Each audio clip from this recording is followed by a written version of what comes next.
என் இனிய அன்புள்ளங்களே, இயேசு உயிர்த்தெழுந்தார். தூய ஆவியாரின் துணையோடும் அன்னை மரியின் பரிந்துரையோடும் நாம் தொடரும் சங்கீதம் 17, 11, 12. நீதிமொழிகள் 7, 19, 20.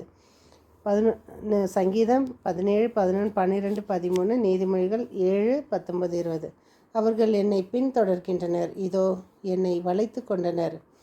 அவர்கள் என்னை தரையில் வீழ்த்துவதற்கு வைத்த கண் வாங்காது காத்திருக்கின்றனர். பீறி போட துடிக்கும் சிங்கத்திற்கு அவர்கள் ஒப்பாவார்.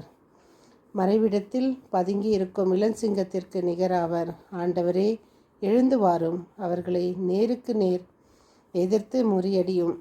பொல்லாரிடமிருந்து உமது வாளால் என்னை காத்தருளும். இன்றைய வாசகம் திருத்தூதர்கள் பணி நூலிலிருந்து 9:31-42.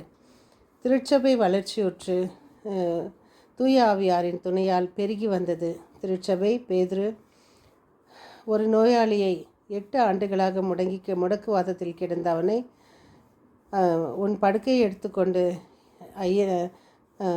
ஐநேயா உன் படுக்கையை எடுத்துக்கொண்டு நட என்கிறார். இதோ சீடர்கள் போதிக்க தொடங்கினர். இன்றைய நற்செய்தி வாசகம் யோவான் 6:60-69. நாங்கள் யாரிடம் செல்வோம் இறைவா, நாங்கள் யாரிடம் செல்வோம்? வாழ்வு தரும் வார்த்தை உம்மிடம் தானே உள்ளன சீடர்கள் பேசுகிறாங்க. ஆண்டவர் அவங்களுக்கு போதிக்கிறாரு. என்னென்ன விண்ணகத்தில் இறங்கி வந்த உணவு நானே, வாழ்வு தரும் உணவு நானே. என்னை சீடர்களுக்கு அதை ஏற்றுக்கொள்ள முடியல. இவர் எப்படி இதாகிட முடியும் அப்படின்ட்டுன்னு அவங்களுக்குள்ள இது வருது. நம்ம இதெல்லாம் ஃபாலோ பண்ண முடியாது, நம்ம கிளம்பலாம் என்ற மாதிரியெல்லாம் பேசிக்கிறாங்க. ஸோ நமக்கும் அப்படித்தான். யாருன்னா ஒரு அட்வைஸ் பண்ணால் நம்ம அதெல்லாம் ஏற்றுக்க முடியாது. இன்றைக்கி நமக்குள்ள எத்தனையோ ஒரு கிறிஸ்தவத்திலேயே ஒரே ஒரு கிறிஸ்து ஆண்டவர் தான்.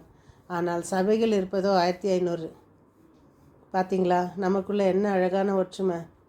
ஒரே ஒரு கிறிஸ்து ஆண்டவர் இயேசு ஒருவரே.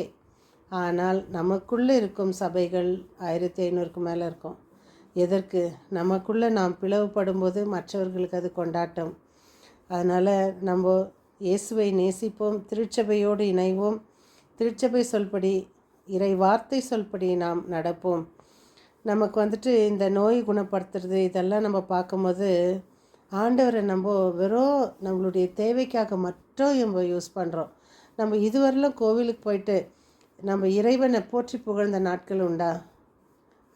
இயேசுவே, நீங்கள் என்னை உயிரை கொடுத்தமைக்கு நன்றி, மூச்சு காற்று கொடுத்தமைக்கு நன்றி, தங்க இடம் கொடுத்தமைக்கு நன்றி, பிள்ளைங்களை கொடுத்தமைக்கு, கணவனை கொடுத்தமைக்கு நன்றி, பிள்ளைகளை கொடுத்தமைக்கு நன்றி, நல்ல குடும்பத்தை கொடுத்தமைக்கு நன்றி.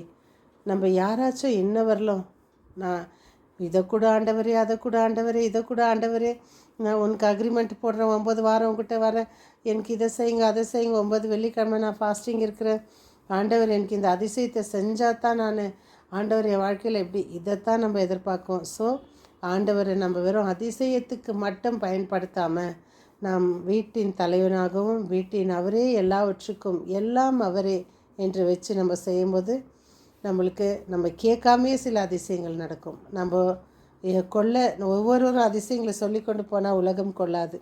அவ்வளோ அதிசயம் நாம் தினம் தினம் இயேசுவை சந்தித்து கொண்டு வருகிறோம். மனமாறுவோம், இயேசுவின் வார்த்தையை அறிக்கை செய்வோம். அது ஒவ்வொருவர் மேலும் சுமத்தப்பட்ட சுகமான சுமை. நம்முடைய கடமை அது. முடிந்தாலோ நற்செய்தியை போதிப்போம், இறை வார்த்தை மற்றவங்களுக்கு எடுத்து சொல்லி இயேசுவிடம் அனைவரையும் கொண்டு வருவோம். மீண்டும் சந்திக்கும் வரை உங்கள் அன்பு தோழி.